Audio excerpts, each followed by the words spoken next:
بسم اللہ الرحمن الرحیم۔ آج جو میں آپ کو کہانی سنانے جا رہی ہوں وہ ایک مسلمان خاندان کی ہے جو جنات کی اذیت کا شکار ہوا۔ جنات کی طرف سے ملنے والی اذیت نے اس خاندان کی زندگی کو بہت مشکل بنا دیا تھا۔ یہ واقعہ ایک چھوٹے سے گاؤں میں پیش آیا جہاں ایک مسلمان خاندان رہائش پذیر تھا۔ یہ خاندان ایک خوبصورت گھر میں رہتا تھا، لیکن کچھ عرصے بعد انہیں اپنے گھر میں عجیب و غریب مسائل کا سامنا کرنا پڑا۔ جنات نے خاندان کو مختلف طریقوں سے اذیت دینا شروع کر دی۔ ان کی اذیت کی چند خاص شکلیں ایسی ہیں۔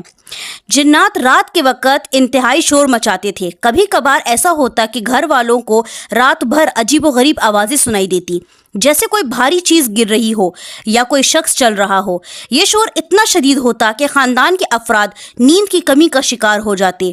جنات گھر کے سامان کو بگاڑ دیتے تھے، برتنوں کو پھینک دیتے، فرنیچر کو الٹ دیتے اور کبھی کبھار گھر کی اہم اشیاء غائب ہو جاتی۔ یہ سب کچھ ایسے ہوتا کہ گھر والے ہمیشہ سوچتے ہی رہ جاتے کہ سامان کہاں گیا اور کون اسے خراب کر رہا ہے۔ جنات اکثر گھریلو کاموں میں مداخلت کرتے، مثلاً کھانا پکاتے وقت چولہا بند کر دیتے، صفائی کرتے وقت برتنوں کو گرا دیتے، سامان کو بے ترتیبی سے پھیلا دیتے اور اس وجہ سے خاندان کی روزمرہ زندگی میں بہت زیادہ مشکلات پیش آتی تھیں۔ جنات کبھی کبھار خاندان کے افراد کو جسمانی طور پر بھی اذیت پہنچاتے۔ بعض اوقات لوگوں کو اچانک سردی یا حرارت محسوس ہوتی، جیسے کوئی نامراد ہاتھ انہیں چھو رہا ہو۔ یہ احساسات انہیں بہت زیادہ پریشان کرتے اور ان کی ذہنی حالت بھی برابر متاثر ہو رہی تھی۔ خاندان نے جنات کی اذیت سے نجات حاصل کرنے کے لیے مختلف طریقے اپنائے، جیسے کہ روحانی معالجین سے رابطہ کیا اور مختلف تعویذات استعمال کیے، مگر کوئی بھی طریقہ مکمل طور پر مؤثر ثابت نہ ہوا۔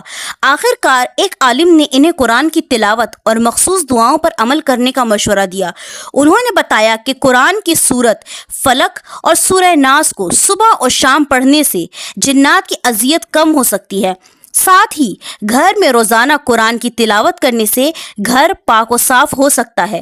خاندان نے عالم کی نصیحت پر عمل کرتے ہوئے گھر میں قرآن پاک کی تلاوت شروع کی۔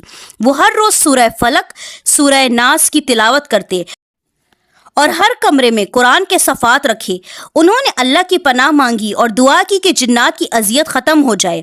چند ہفتوں بعد ہی جنات کی اذیت کم ہونا شروع ہو گئی۔ رات کے وقت شور بند ہو گیا، سامان کی خرابیاں کم ہو گئیں اور گھریلو کاموں میں خلل آنا بند ہو گیا۔ خاندان نے محسوس کیا کہ قرآن کی تلاوت اور دعا کی برکت سے جنات کی اذیت کم ہوئی ہے۔ یہ کہانی ہمیں یہ بتاتی ہے کہ جنات کی اذیت سے نجات حاصل کرنے کے لیے روحانی علاج اور قرآن کی تلاوت مؤثر ثابت ہو سکتی ہیں۔ ایمان اور صبر کے ساتھ اللہ کی پناہ طلب کرنے سے ہم ہر مشکل کا سامنا کر سکتے ہیں۔ جنات کی اذیت سے نجات حاصل کرنے کے لیے روحانی طریقوں پر عمل کرنا ضروری ہے۔ میں آپ کو ایک اور کہانی سناتی ہوں۔ اسلامی تاریخ میں جنات کے ساتھ کئی واقعے منسلک ہیں۔ ان میں سے ایک مشہور کہانی حضرت عمر بن خطاب رضی اللہ عنہ کی ہے۔ یہ کہانی اسلام کے ابتدائی دور کی ہے اور ہمیں جنات کے وجود اور ان کی طاقت کے بارے میں معلومات فراہم کرتی ہے۔ حضرت عمر بن خطاب رضی اللہ عنہ کا زمانہ خلافت ایک دور عظیم تھا جس میں اسلام نے بہت ترقی کی۔ ایک روز حضرت عمر رضی اللہ عنہ کو ایک شخص نے اطلاع دی کہ مدینہ کے ایک علاقے میں ایک جن موجود ہے جو لوگوں کو تنگ کر رہا ہے۔ اس علاقے کے لوگ بہت خوفزدہ تھے اور انہیں نہیں معلوم تھا کہ مسئلے کو کیسے حل کیا جائے۔ حضرت عمر رضی اللہ عنہ نے اس مسئلے کو سنجیدگی سے لیا اور فیصلہ کیا کہ وہ خود اس مسئلے کا سامنا کریں گے۔ آپ نے اپنے چند صحابہ کو ساتھ لیا اور اس علاقے کی طرف روانہ ہوئے۔ جب وہ اس علاقے میں پہنچے تو انہوں نے وہاں کے لوگوں کو تسلی دی اور کہا کہ وہ اس مسئلے کا حل نکال لیں گے۔ حضرت عمر رضی اللہ عنہ اور ان کے صحابہ کرام نے اس علاقے میں ایک جگہ خیمہ لگایا جہاں وہ اس جن کے آنے کا انتظار کرنے لگے۔ کچھ وقت بعد ایک عجیب و غریب آواز سنائی دی اور ایک طاقتور جن ان کے سامنے نمودار ہوا۔ جن نے اپنی طاقت کا مظاہرہ کرتے ہوئے حضرت عمر رضی اللہ عنہ اور ان کے صحابہ کو دھمکانے کی کوشش کی۔ حضرت عمر رضی اللہ عنہ نے بغیر کسی خوف کے اس جن سے بات کی اور اسے اسلام کی تعلیمات بتانے لگے۔ آپ نے جن کو بتایا کہ اللہ تعالیٰ نے انسانوں اور جنوں کو اپنی عبادت کے لیے پیدا کیا ہے اور انہیں ایک دوسرے کو نقصان پہنچانے کا حق حاصل نہیں ہے۔ جن نے حضرت عمر رضی اللہ عنہ کی باتوں کو سنجیدگی سے سنا اور ان کے علم اور حکمت سے متاثر ہوا۔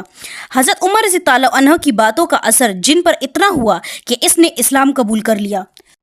جن نے وعدہ کیا کہ وہ کبھی بھی لوگوں کو نقصان نہیں پہنچائے گا اور اسلام کی تعلیمات پر عمل کرے گا۔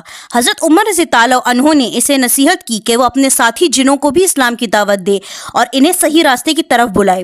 اس واقعے کے بعد اس علاقے کے لوگ بہت خوش ہوئے اور حضرت عمر رضی اللہ عنہ کا شکریہ ادا کیا کہ انہوں نے انہیں جن کے خوف سے نجات دلائی۔ حضرت عمر رضی اللہ عنہ نے انہیں نصیحت کی کہ وہ اللہ پر ایمان رکھیں اور اس کی پناہ مانگیں۔ اس واقعے کے بعد اس علاقے میں کبھی بھی کسی جن کا خوف محسوس نہیں ہوا۔ یہ کہانی ہمیں یہ سبق سکھاتی ہے کہ جنات بھی اللہ کی مخلوقات ہیں اور وہ بھی اسلام قبول کر سکتے ہیں۔ حضرت عمر رضی اللہ عنہ کی حکمت اور ایمان نے ہمیں یہ سبق دیا کہ کسی بھی مشکل وقت میں اللہ پر بھروسہ رکھنا چاہیے اور اسی کی مدد مانگنی چاہیے۔